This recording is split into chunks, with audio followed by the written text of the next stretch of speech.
ماں کی گود سے سیکھا ہوا سبق بچہ قبر کی دیواروں تک نہیں بلا پاتا۔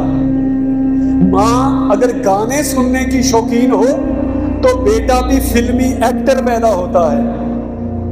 ماں بد مزاج ہو تو بیٹا بد اخلاق ہوتا ہے۔ ماں سیر و تفریح کی دلداتا ہو تو بیٹا بھی آوارہ گرد ہوتا ہے۔ ماں تنگ نظر ہو تو بیٹا بھی یاوا گو ہوتا ہے۔ ماں بناؤ سنگار کی رسیا ہو تو بیٹا بھی بازاری ہوتا ہے۔ ماں بد نظر ہو تو بیٹا بھی بد کردار ہوتا ہے۔ ماں بے دل ہو تو بیٹا بھی بے حس ہوتا ہے۔ ماں جھگڑالو ہو تو بیٹا بھی بدماش ہوتا ہے۔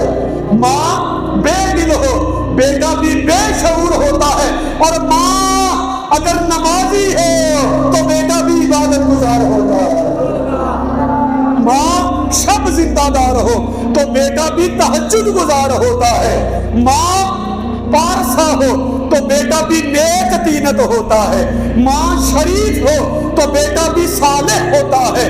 ماں تلاوت قرآن کی شوقین ہو تو بیٹا بھی قاری قرآن ہوتا ہے۔ ماں علم دین کی طرف رجحان رکھتی ہو تو بیٹا بھی عالم ہوتا ہے۔ ماں صاحب تقوی ہو تو بیٹا بھی ولی اللہ ہوتا ہے، اور ماں اگر حاجرہ ہو تو بیٹا بھی اسماعیل ہوتا ہے، اور ماں اگر فاطمہ ہو تو بیٹا بھی حسین جیسا ہوتا ہے۔